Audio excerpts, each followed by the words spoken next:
At about 5:30 on Sunday evening, Beverly walked in the front door, dropped her purse and keys on the wingback chair, and headed down the hall to the master bedroom. I don't know for sure if she saw me sitting in the den, but it didn't matter. I'd become almost invisible to her over the past few years. I walked over and picked up her keyring. I removed the extra keys she had for my Toyota and then opened her purse. I took out her cell phone and billfold. From the billfold, I removed all cash and credit cards and put all the loot into my pocket. Just for good measure, I took her driver's license. Then I went back to my seat in the den. In 15 minutes, Bev came back down the hall, dressed up nicely. Seeing me as she put her purse strap over her shoulder and grabbed her keys, she said, "I'm going out with the girls from work. Don't wait up for me." "No, you're not going out with the girls from work," I retorted. "Jack, you should know by now that you don't control me. I will do whatever I please." "I didn't say you couldn't go out with the girls from work. What I said was that you're not going out with the girls from work. You're going to go fuck your boyfriend, so don't lie to me anymore." Beverly stood silently for a few seconds. Then she strode boldly into the den and stood across from me as she delivered her ultimatum. "Okay, Jack, so you know, I would have preferred to do this differently, but we might as well get this over with. Jack, you have two options. You can salvage what's left of this marriage by going along with the program, or you can choose to have me divorce you and clean you out. What's it gonna be?" "Hummer, I choose. Doctor number 3, I replied with a grin. "Don't be childish. There is no door number 3. Either accept that I have a lover now, a real man, for a change, or prepare to suffer the consequences. And I do mean suffer." I stood and walked to Bev, grabbed her shoulders, and pressed her against the wall. I wiggled her engagement and wedding rings off her left hand. With my nose bare inches from her face and a dead look in my eyes, I whispered to her, "Oh, there's a door number 3 all right. It's right over there. It's my front door, and when you walk through it, it will be for the last time. You leave with the clothes on your back, and you never cross the threshold again. You don't get a dime more of my money. You will lose your husband, your daughter, your house, your money, your car, and your job eventually." "You live in a fantasy world, Jack?" she mumbled nervously. "My lawyer will tear you to pieces. I'm having the divorce papers served to you at work tomorrow. If you hurt me, you will suffer that much more." I pulled her shoulders away from the wall and frog marched her to the front door, stumbling in her high heels. She was yelling incoherently as I shoved her out the door. Bev was barely able to maintain her balance, and her cool was entirely gone. In our entire marriage, I had never laid a hand on her, and she didn't know how to react. Standing in the front yard, she began to reassert herself, at which point I closed the door and engaged the new locks. As Bev was driving away, I made the first of 2 calls. I dialed my 19-year-old daughter at college. "Honey, this is your dad. Things have finally come to a head with your mother. She is probably going to be living with her boyfriend, and I wanted to be the first to talk to you. I want you to know that I have our last conversation recorded, along with hours and hours of previous arguments. They are available for you to hear, so please remember that you have access to the truth when she tries to twist things around and blame me, and she will do that. Sweetheart, the truth is, your mother is an adulteress. I don't know how many times she has been with other men, but this time she has found one she is willing to throw our family away for. As I will explain to you soon, that probably means that he is a fairly dangerous person, so be very careful in your dealings with your mom." I went on to ask Patty if she could come home on the weekend so that we could talk and she could listen to recordings if she cared to. Patty agreed to drive home on Friday afternoon. My next call was to Martha, our neighbor at the end of the block. Martha was a war widow in her mid-30s. "Martha, this is Jack.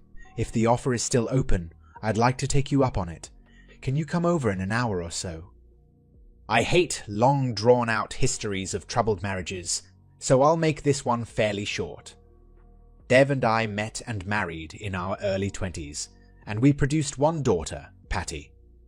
Things were fine for a couple of years, but the news seemed to wear off for Bev pretty quickly. As things went along, she became shrewish in the worst ways. She turned into a complainer, a manipulator, and a taskmaster. I did my best to hold my tongue and make things better for her, but it seems that the more I tried, the worse it got. Indeed, I believe now that I contributed to my own misery by trying to placate Bev all those years. I wish now that I had done things differently and taken control of her and the situation early on. So now, in our mid-40s, things had gone completely off the rails. When I got suspicious of Bev and did a bit of investigation, I found out about her boyfriend pretty quickly, and the results were startling. She had taken up with a bulked-up ex-con with a reputation for violence against women. I don't think that Bev knew it initially, but her lover had at least 2 other women on the hook when Bev came along. The guy's name is Sylvester, of all things, and he is of course known as Sly. I was floored when I found out about him, but in a way, it also made perfect sense to me. So when I knew the marriage was really over, a great relief swept over me, and I began planning. I've read stories where the wronged husband takes half the money. Not me. I took every goddamned penny I could lay my hands on, including whatever cash I could find around the house. I changed the locks, of course, and I had plans to aggravate Bev as much as possible in a very short amount of time. You see, my marriage had taught me a lot about how she reacts, and I planned to use her temper against her. She was a dangerous woman in many ways, but this time she would be a danger to herself too. My planning actually began long before I found out about her lover, and the end came. For a couple of years, I had been recording us whenever we had an argument. She thought the device I always had with me was a simple M3 player, but in fact, I was creating a library of her antics for documentation. I knew that no one would believe my stories unless I had proof, since she only abused me in that way when we were alone. Around other folks, including our daughter, she was nice as pie. I wanted to be able to out her to everyone, including all friends and family. On the Monday after our Sunday confrontation, I set up for a party in the company break room. Overhead was a large banner reading, "Happy Divorce." I had cake and ice cream ready and anxiously awaited the arrival of the process server. Lucky me, it turned out to be a plump young woman doing the dirty work. Lots of pictures were taken as my co-workers, and I celebrated the serving of divorce papers. I had my picture taken accepting the papers and kissing the server on the cheek.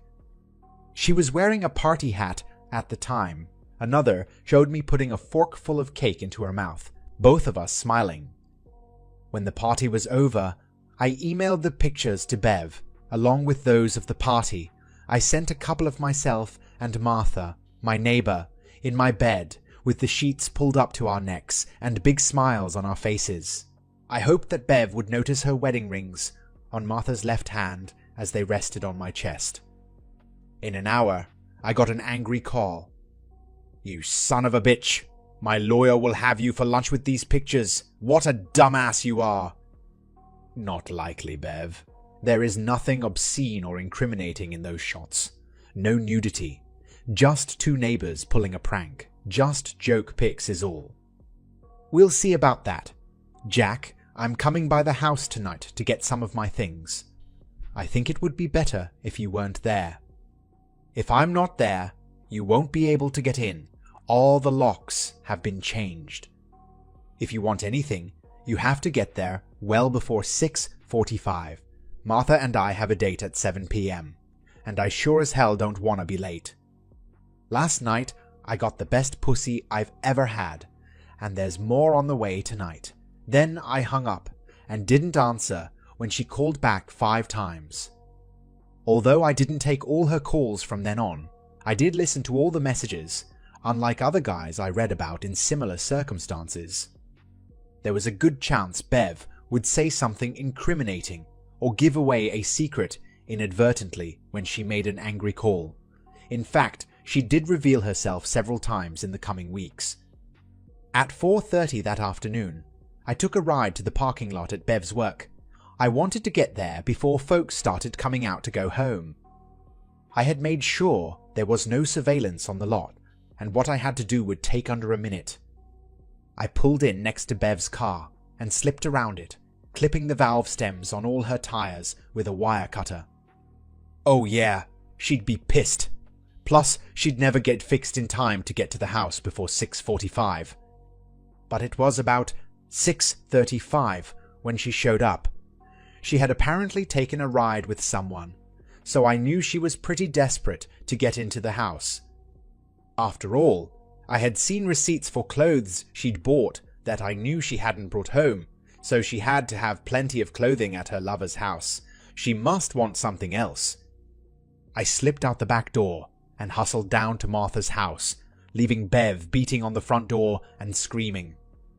When I returned that evening, my front door window was destroyed and there was blood all around it. After viewing the surveillance video from the front porch, I called the police.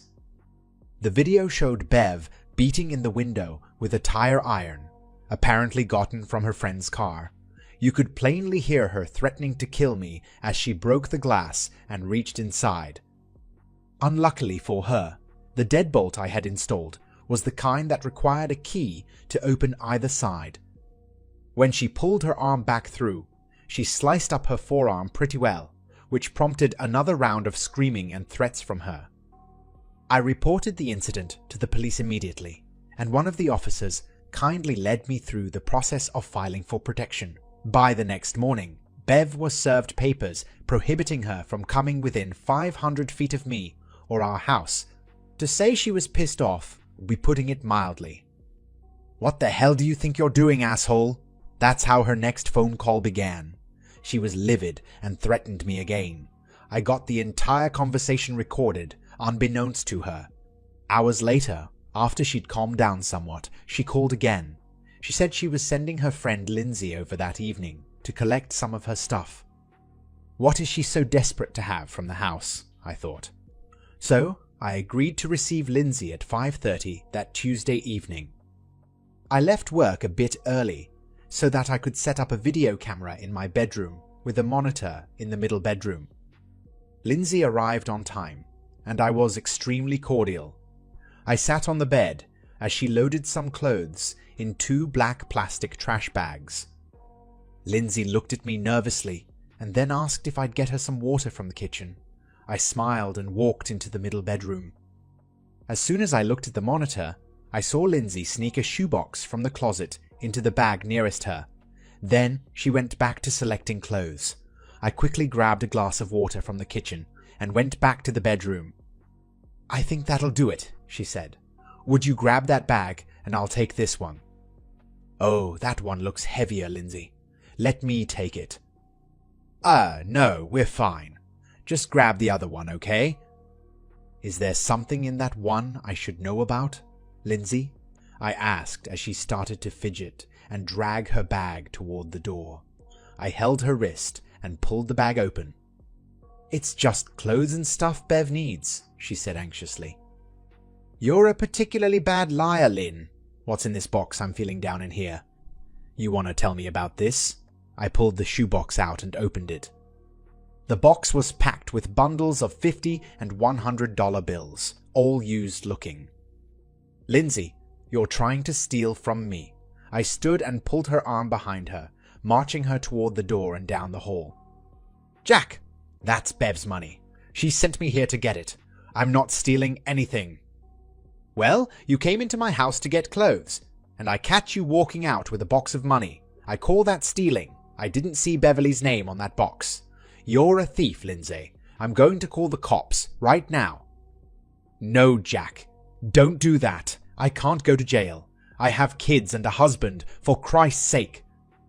I sat Lindsay down on the couch and got right in her face. "Lindsay, You're not welcome in this house ever again." She pleaded with me some more and she began to cry. "If you want to redeem yourself, you have one chance. You will leave this house and report to Bev that I caught you stealing. Then, you will report in to me everything that you hear or see, especially anything related to our divorce or her activities with Sly. You won't let her know anything about our arrangement. Bev is making a really bad decision taking up with this loser, and you will ultimately be helping her to get away from him if you cooperate with me. And Lindsay, I have the whole episode on video, and I can call the cops at any time." Lindsay reluctantly agreed to be my mole. As soon as she was gone, I took the box of money and went to Martha's house down the block. She agreed to hold it for me until I could get it safely tucked away, where Bev could never find it. I knew where the money had likely come from. Bev's Aunt Mabel had been a notorious miser, and when she died a few months back, Bev had been her only heir. I knew that her aunt had left a small cabin in a rural area to her, but nothing was ever said about money. Apparently, when Bev inspected the cabin after the will was read, she'd found her aunt's cash stashed there. When my slut of a wife called screaming, I recorded the conversation, but I was careful about what I said. "That money is mine, Jack. I want my damned money." "Bev, I don't know what you're talking about. I caught Lindsay trying to steal cash from my bedside table. That's my money. You know damned well what I'm talking about. The money is in the shoebox, and it's mine. It's from Aunt Mabel. I inherited it." Well, maybe Lindsay did find some money in a shoebox, but if she did, she must have taken it with her and kept it. I don't have it. Maybe Lindsay stole it from you, and if you had some money here that I didn't know about, then you didn't report it on your taxes last year. I know, since I read over and signed the tax returns. You can call the police to come investigate, and then we'll let the IRS know that this money, if it exists, didn't get reported. She slammed the phone down. There would be some sort of retribution. I knew it. I'd pushed Bev's buttons too hard for there not to be. She couldn't afford to be caught near the house, due to the restraining order. Since I'd started by sabotaging her car, I thought she might try to get back at me through my car. So, I had a camera installed on the dashboard, but that wasn't enough. I wanted good shots of her doing the deed, if that was the route she decided to take. So, when I parked in the parking garage on Wednesday morning, I set up a camera outside the car, shielded from view. This camera transmitted video that I could monitor at my desk. An hour before lunchtime, I watched the laptop as Bev parked her car behind mine, got out, and began pounding my car with a hammer. She broke every window and dented every fender. I winced a bit as the camera caught her smashing the windshield and screaming, "I'm gonna bash in your head!" I dialed the cops and had a cop car waiting for her as she emerged from the parking garage. When I showed them the video and my wrecked Toyota, they cuffed Bev and took her to jail. It was apparent that she'd done enough damage to qualify for a felony. The resisting arrest charge was gravy. She turned to look at me with a pleading look as they took her away, and I just stared at her. Bev's divorce lawyer had called me on Wednesday to let me know there was a hearing before a magistrate on access to the money I'd liberated from our joint accounts. It was scheduled for Thursday at 10 a.m. I was in the small courtroom at 9:50, wondering if Bev had made bail. She came in with her lawyer right on time, a smug look on her face. Bev's lawyer addressed the judge. "Your Honor, my client has been cut off from the bank accounts she has shared with her husband. He unlawfully removed all the money after she filed for divorce. We are asking the court for a 50-50 split at this time. Mr. Reynolds, do you have anything to say?" "Yes, Your Honor. My adulterous wife has ample funds of her own that she has been siphoning off from our joint accounts for months. The money I removed was reasonable compensation since I am responsible for house payments and bills. She abandoned our marriage and moved in with the man she is cheating on me with. Bev stood up. That's a lie. He took all the money out of our savings and checking. He didn't leave me a dime. I don't have anything. Dev's lawyer took her arm and pulled her back into her seat. They had a bit of a conference while I passed the paperwork to the judge. Your Honor, these are banking records for the past year. You'll note the amounts up until a few months ago include Bev's paychecks, shown in yellow highlight. Also, there are periodic bonuses, shown in orange highlight. Then, about 6 months ago, her checks stopped being deposited in the joint account, and her bonuses also disappeared. I have a recording of my chat with her personnel office, if you care to hear it, that verifies her direct deposit was altered at that time. The total amount diverted from our joint account is in the thousands of dollars, Your Honor. So clearly, my adulterous wife has ample funds, all stolen from our marriage. His Honor looked at the bank statements and then looked over his specs at Beverly. Do you have anything to say about this, Mrs. Reynolds? Bev's lawyer slowly rose and spoke. Your Honor, the fact that my client may have some funds of her own does not free Mr. Reynolds of responsibility to give her her due.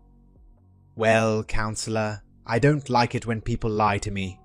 Miss Reynolds stated that she was destitute, which I knew was bull when she walked in here with a pricey fellow like you in tow. Now we see that she is amply funded by money that should have been community property, and she tried to deceive both her husband and the court about that fact. As Mr. Reynolds is paying the bills out of his funds, I see no reason to change any financial arrangements at this time. When the divorce settlement is finalized, the assets will be declared and divided accordingly. Case dismissed. Bev caught me in the hallway as I was leaving. I'll get you, you bastard! I'm gonna tear you down. Bev, you're not supposed to be within 500 feet of me. I'll call the cops if you don't move. By the way, how did you like jail? Are you ready to spend a lot more time there? You've got a felony charge pending. I could tell she wanted to take a swing at me, but I just kept moving down the hall toward the door, and she stood there with her fist balled up and her face contorted and red. That evening, I went to a local bar. Not my usual hangout, but it was a place I'd met an interesting guy a month earlier. The reason the fellow was interesting was that he had a crappy car. Luckily, Zeke was there, at his usual bar stool. Hey man, I remember you. What's your name again? Not important, Zeke. Hey, do you still have that piece of shit car? Oh, God, yes. I hate that thing. The wife took the good one when she ran off with that creep in a suit. Now, the air conditioner is out on it, and I'm dying in this heat. Nobody will buy it, and it's the only way I have to get around. She took all the money, and my credit is bad. Do you have your insurance paid up on it? If you do, I might be able to help you unload it and get something better. I'm all ears, bro. Suppose you were driving down, say, 38th Street, and a grey cat suddenly ran out in front of you. You naturally slam on the brakes. And say a lady was following you too close, and crashed into the back of your dog-ass car. At anything over 15 miles an hour, you'd be totaled. If you had your head braced against the headrest and your seat belt on, you'd be okay physically. Insurance would cover your loss, and you could at least get a vehicle with air conditioner. Yeah, but what if the person who hit me got hurt? I couldn't do that to some poor schnook. Well, I could guarantee you that the person would be a cheating bitch of a wife with no one else in the car if you were to follow my instructions. What would you say to that? Oh man, that would be great. I hate cheating bitches, and I sure need to unload this wreck of a car. Park at the corner of 38th and Lessing by 5 p.m. tomorrow. Look to your left, and when you see a blue Miata pull out of the parking lot and head your way, get in front of her. She's a tailgating bitch, so drive a block or so until she's on your ass. Then you see the cat crossing the road, so brace and hit your brakes hard. Just stay in the car afterward, dial the cops, and tell the EMS. Boys, you think you might have whiplash. And by the way, I never met you. I'll never be in this bar again, and we don't know each other. Man, you're cold. Not as cold as the air conditioner in your new ride. I left work early on Friday to meet my daughter at home. She had finished her classes and hurried back to town as we had arranged on Sunday night. We talked for a while about the divorce situation, and I played her the recording of her mother and me and our door number 3 conversation. Patty was appalled to hear the ruthless tone of her mother and the demands she made. Then I played Patty a selection of the recordings I'd made over the previous 2 years, and she heard a side of Bev that she didn't realize existed. What do you know about this guy she's with, Dad? I know he's bad news, and I want you to stay away from him. If you have to meet your mom, make sure you're in a public place with people around. I don't know what he might do to you to try and get to me. In any case, always protect yourself if there's any chance he might be around. Dad, I knew you and Mom had some problems, but I never realized just how bad things were. It was a question I was ready for, and I launched into a long monologue explaining my view of things. Here is a slightly shorter version.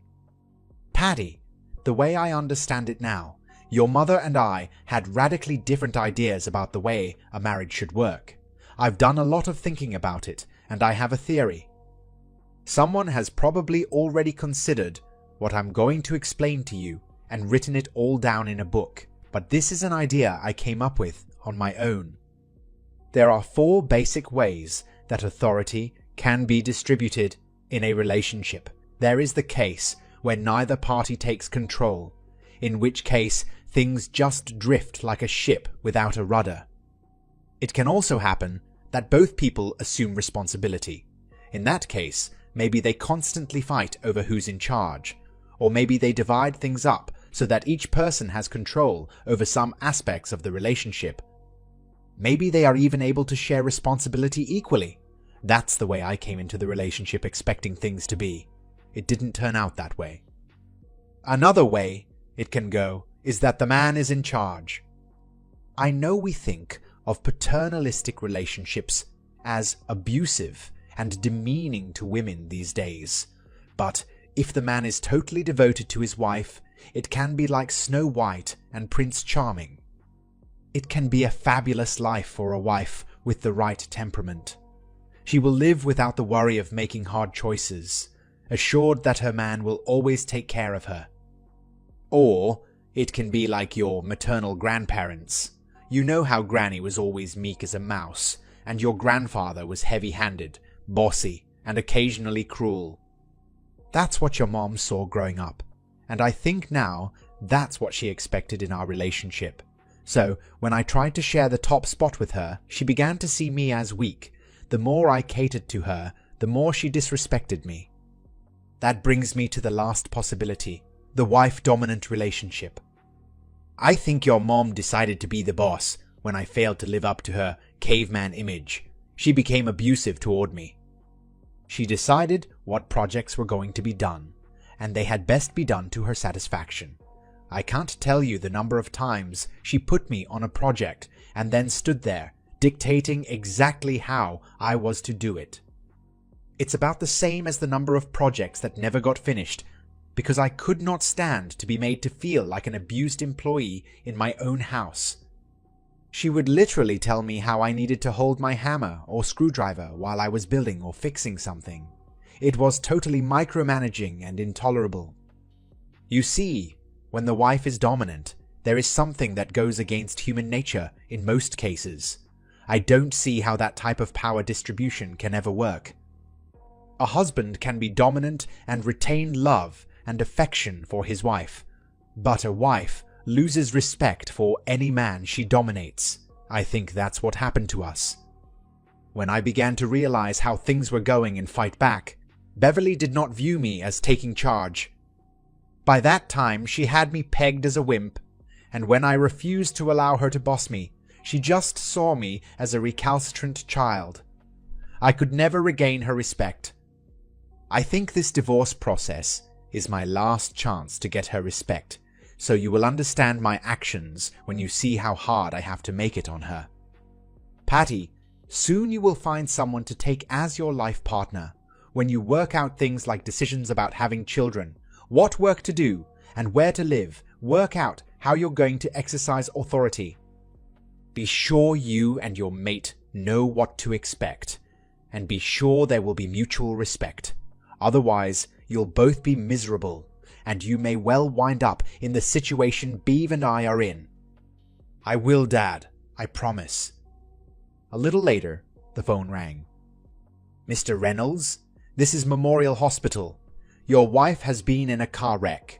She's stable and not injured too badly, but she will be with us at least overnight.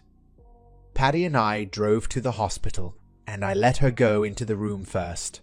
Patty didn't stay long, and I asked to talk to Bev alone when she came out, looking grim. I suspected there had been harsh words from Patty. "Gee, you look like crap, Bev," I said with a slight grin. "What a shitty week for you, huh? First, you lose your marriage, husband, and house.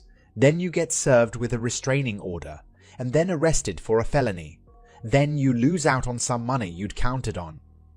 Now your car is wrecked, and you're in the hospital with a broken wrist and your face blasted by the airbag. I think this divorce is working out much better for me. I've even got great pussy waiting for me any time I want it." "Fuck you," she replied. "Hey Bev, where's old Sly? He didn't come to visit yet. No worries. He's probably fucking one of his other women right now." She blanched. "You probably didn't know about the others when you started all this, did you? Looks like you know now. Wonder how long it'll be before he wants you to service one of them. I never thought of you as a rug muncher, but it's probably a good skill to learn, seeing as how you'll need it in jail." "I'm not going to jail. My lawyer will get those bogus charges dropped." "Really?"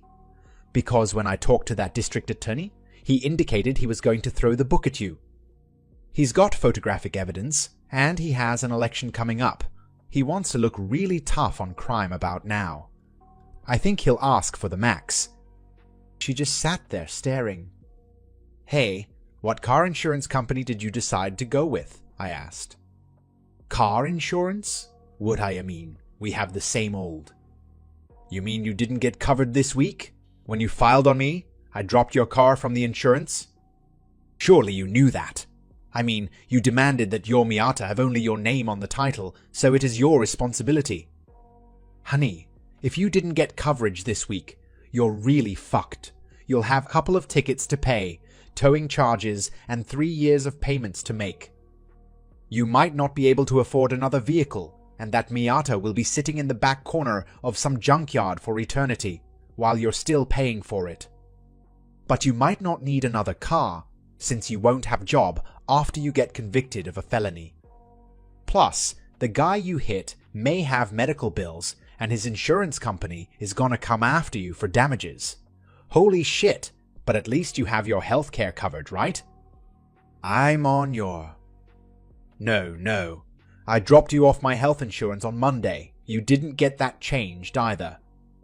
"Baby, are you screwed? An ambulance ride, emergency room visit, x-rays, doctors, that cast on your right arm, a hospital stay, after care.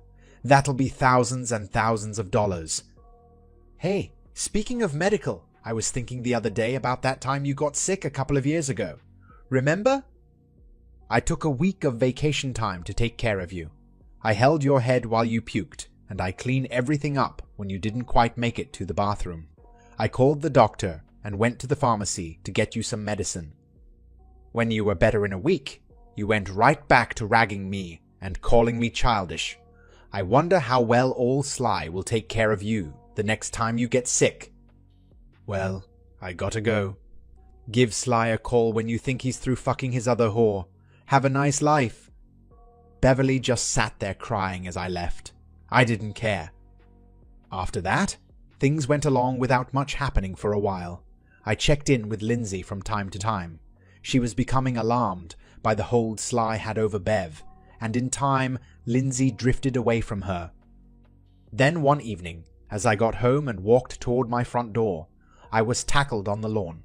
I'd been pretty cautious about possible attacks, but I didn't see this one coming. The guy, who was wearing a ski mask, knocked the wind out of me and twisted my arm behind my back. He yelled in my ear that I had to give him the shoebox of money and tell the district attorney to drop the charges.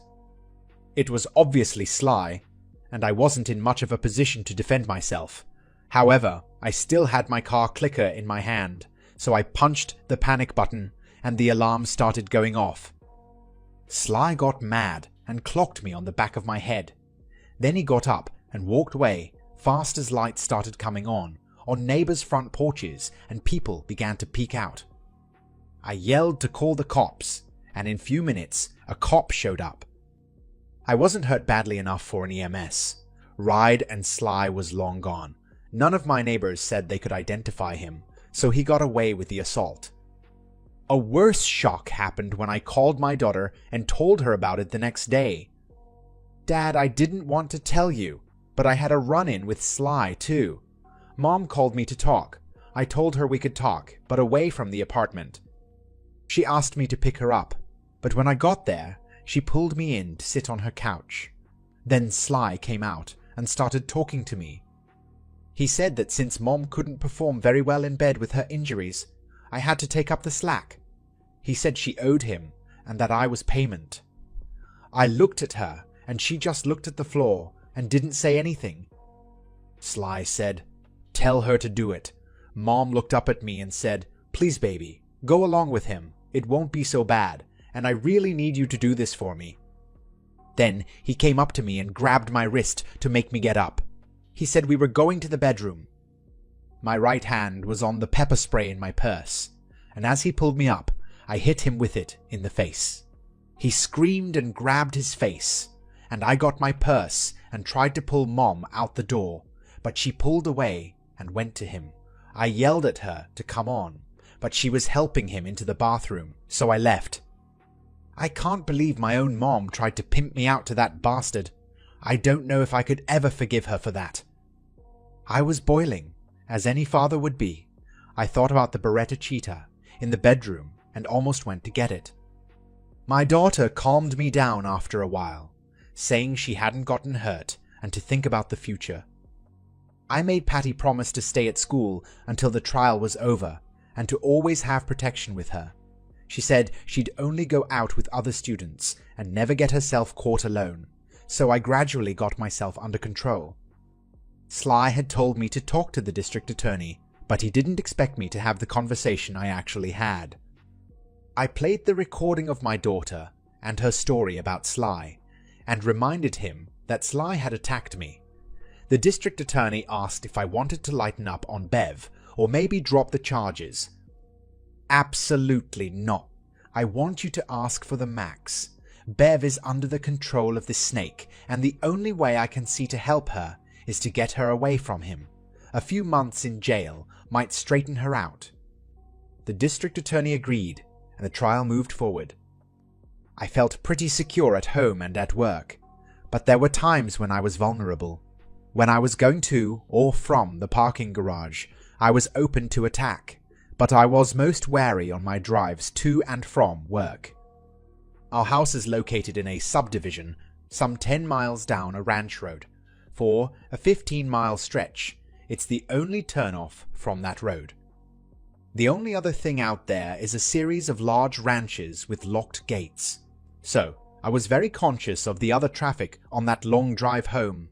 I carried the Beretta in the car with me constantly. One evening, a few days before Bev's trial was to begin, I saw the pickup's headlights behind me, about 2 miles down the road to home, and my skin began to feel prickly.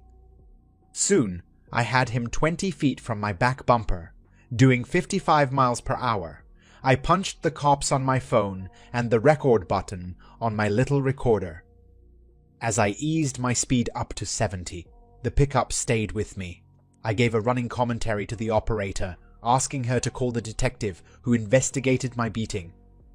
The pickup kept up the pressure for another 5 miles, as I frantically told the operator what was happening.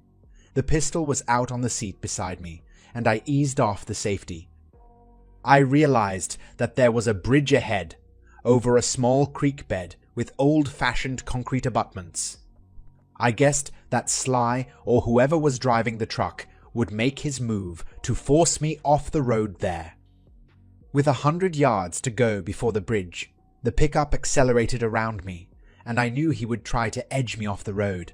I caught a glimpse of Bev's face in the passenger seat of the pickup as it came abreast. I hit the brakes hard enough to go into a slide, but as it turned out, not so hard that I lost control. The truck pulled in front of me, but he missed my front bumper due to my braking. My car wound up sideways on the shoulder, the rear on the slope down to the creek bed.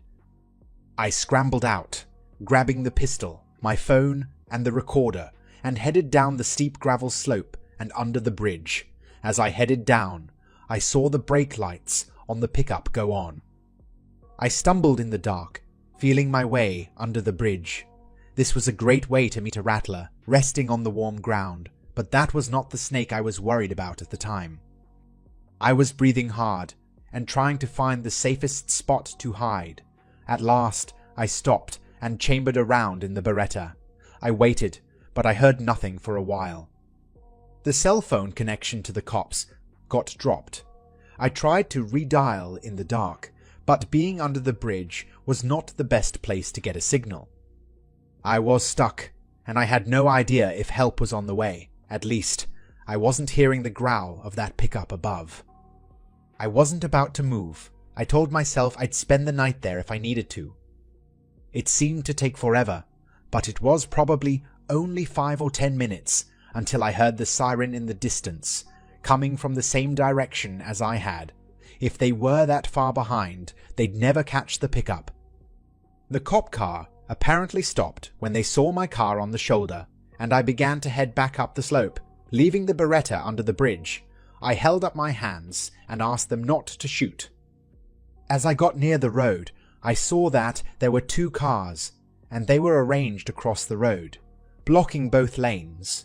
About the same time, I heard sirens coming the other direction, and saw the pickup coming back toward the bridge. I hit the dirt.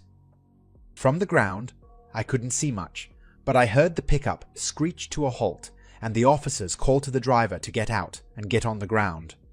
The other cop cars, trailing the pickup, stopped behind it. Soon it was over. Bev and Sly the Snake were in custody, charged with attempted murder. I was rattled, but I went home, took a shower, and tried in vain to sleep. When your spouse is arraigned on several felony counts, divorce seems to go very easily. I got lots of sympathy from the judge and no resistance from Bev or her frazzled lawyer. Bev was frantic to spend as little time in jail as possible. She offered, through her lawyer, to give me basically everything in the divorce for any help I could provide in reducing her sentence. During the sentencing hearing, I testified that she had been a good wife and mother until she'd come under the influence of Sly. I told the judge that, in time, I could forgive her for trying to kill me. I failed to mention that she'd almost surely cheated on me with other men, and had made my life hell for years.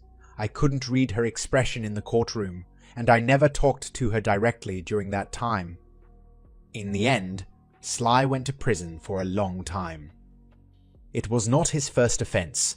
I heartily hope he's roommates with a large, sweaty man named Bubba who thinks his arse is cute as candy. The judge was kinder to Bev, but it would be at least 3 years until she was up for parole. So, it's been about 4 years since Bev got put away. I heard from the district attorney's office that she was out on parole about a year ago. I kept waiting to hear from her. I know that she's not in contact with Patty either. Revenge is great and all, but not as great as resolution. I found that I could not help thinking about all that had happened, and so I did something I would not have anticipated. I looked up my ex-wife. Bev, this is Jack. I have something of yours, and I want to give it back. I was calling the halfway house where Bev now resided. For several seconds, I didn't know if she'd heard me. There was no response. Beverly, I have a shoebox to give you." I thought she might hang up, but eventually she spoke. "Where? When?" "I don't care. We can meet somewhere neutral, like a restaurant, or you can come by the house. Whatever you want. On Sunday, maybe. Are you available on Sunday?" She was silent some more. "I'll be by on Sunday at 2 o'clock. The phone went dead. "How do you go about getting ready for a meeting with your ex-wife, the mother of your child, the woman who tried to kill you, and a convicted felon?" I made lemonade and cookies and dressed casually. I opened the door for Bev, and there was no attempt by either of us to even shake hands, much less hug.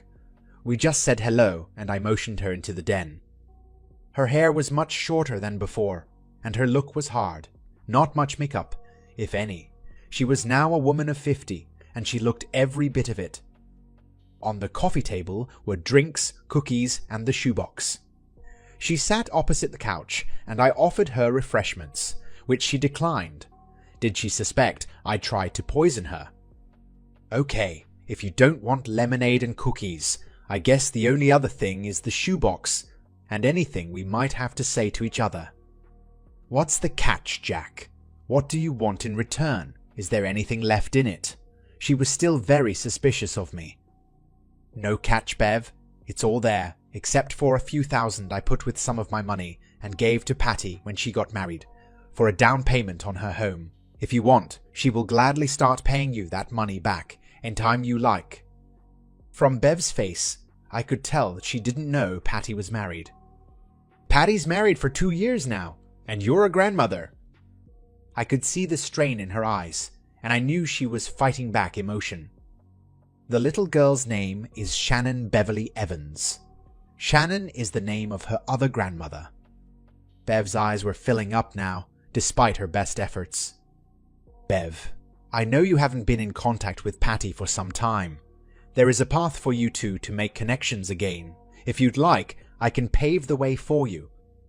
Beverly nodded, and the tears were now running down her cheek. I reached to the side table for a box of tissues, which I placed on the coffee table.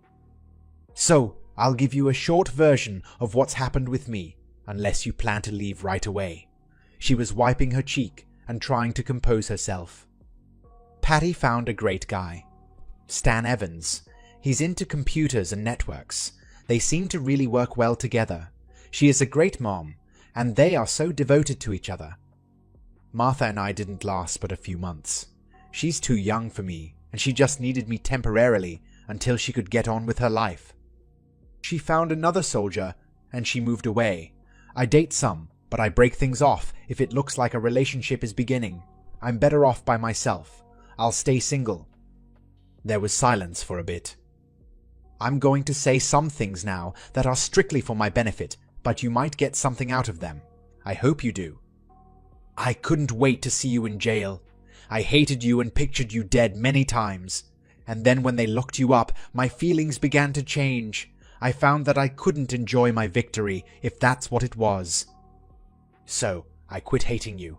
Even though you didn't ask me to, I forgave you. The reason is that I know you're not 100% to blame. I failed to understand you until it was too late, and we never could communicate with each other. We only fought." Beverly had regained her composure and looked up from the floor.